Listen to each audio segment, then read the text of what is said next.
সাবেক উপদেষ্টা রিজওয়ানা হাসানের একটা বক্তব্যে জামায়াত শিবিরে সাংঘাতিক রকমের তোলপাড় শুরু হয়েছে।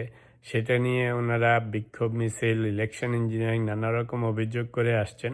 কিছুদিন আগে প্রেসিডেন্ট শাহাবুদ্দিন সাহেবও একটা ইন্টারভিউ দিয়ে নানা রকম অস্থিরতা সৃষ্টি করেছেন। তো জিনিসটা হচ্ছে এখন অনেকটা চাইল্ডিশ হয়ে যাচ্ছে।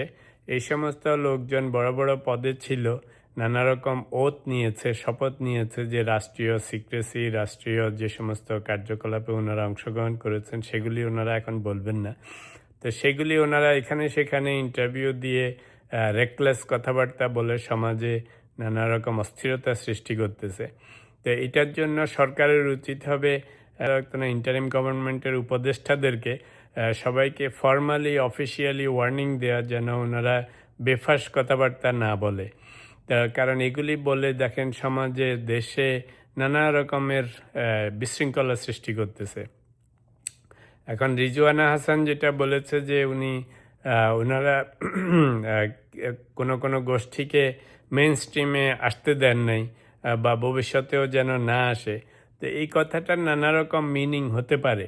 আমার ধারণা উনি মিন করেন না যে ইলেকশন ইঞ্জিনিয়ারিং করে জামাত শিবিরকে বাইরে রাখা হয়েছে, সেটা মিন করেন না। কিন্তু জামাত শিবির এখন তো ধরেন ওই যে পাগলাকে সাঁকো না নাড়ানোর মতো অবস্থা হয়েছে, যে ওনারা বসেই থাকে কিছু একটা নিয়ে আন্দোলনে নামার জন্য।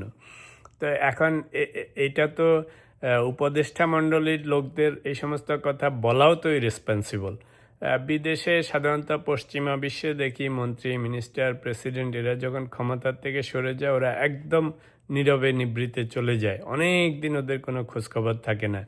কারণ ওরা কোনো ইন্টারভিউ দিয়ে কোনো ক্লাসিফাইড কথাবার্তা বলে দেশে বিশৃঙ্খলা সৃষ্টি করতে চায় না। তা আমাদের প্রেসিডেন্ট সাহেব সেদিন চাইল্ডিশের মতো এসে কতগুলি কথা বলে গেল। এগুলি টপ সিক্রেট, টপ লেভেলের কথাবার্তা, এরকম বলতে হয় না পাবলিকলি। তারপরে উপদেষ্টারা মাত্র ক্ষমতার থেকে গিয়েছে, এদেরটা তো আরও সেন্সিটিভ। তোমাদেরকে বসানো হয়েছিল একটা নিরপেক্ষভাবে দেশ শাসন করার জন্য, নিরপেক্ষ নির্বাচন করার জন্য। এখন যে এনিথিং আদারওয়াইজ এখন বললেই তো মানুষ বিরক্ত হবে।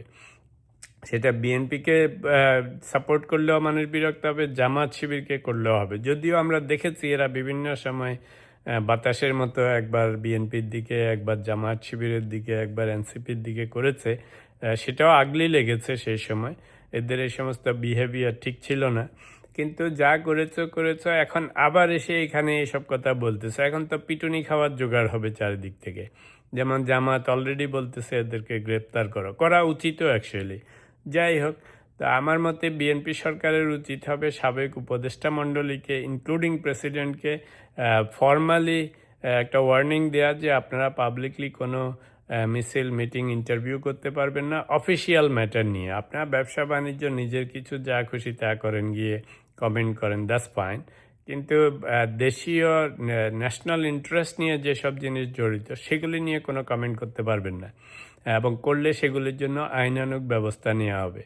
তো এদের প্রত্যেকের মুখে মাজল লাগাইতে হবে। মাজলটা হবে ন্যাশনাল ইন্টারেস্ট নিয়ে, দেশের কথাবার্তা নিয়ে এসব যেন বলে একটা ঝামেলা সৃষ্টি না করে। জামাত শিবিরের প্রতিও একটা কথা এনসিপি, যে ভাই গত এই ইন্টারিম গভর্নমেন্টের গত 16-18 মাস তো তোমরাই দাবড়িয়ে বেরিয়েছ, বেশিরভাগ জায়গায় তো তোমাদের নেতাকর্মী ছিল, এনসিপিরা তো নিজেরা ক্ষমতায় ছিল।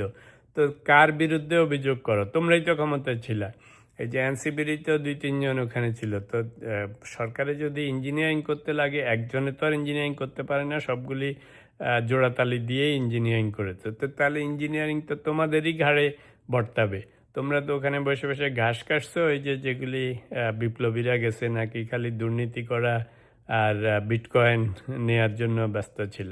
যাই হোক, ফাইনাল ওয়ার্ড হচ্ছে যে সরকারের উচিত এই সমস্ত উপদেষ্টা মণ্ডলীকে, প্রেসিডেন্টকে মনে করিয়ে দেয়া যে আপনারা যে সমস্ত শপথ নিয়েছেন, যে সমস্ত ক্লাসিফাইড ইনফরমেশন বা আপনাদের আমলে যে সমস্ত পলিসি নিয়ে আলাপ আলোচনা হয়েছে যেগুলি পাবলিক ইন্টারেস্টের বিপক্ষে যাবে, সেগুলি নিয়ে কোনো রকম ইন্টারভিউ, কমেন্ট করা যাবে না। যদি করে সেগুলি তাদের বিরুদ্ধে আইনানুগ ব্যবস্থা নেওয়া হবে। কারণ তারা যখন চাইল্ডিশ হয়ে যাচ্ছে তাদেরকে তো কন্ট্রোলে আনতে হবে।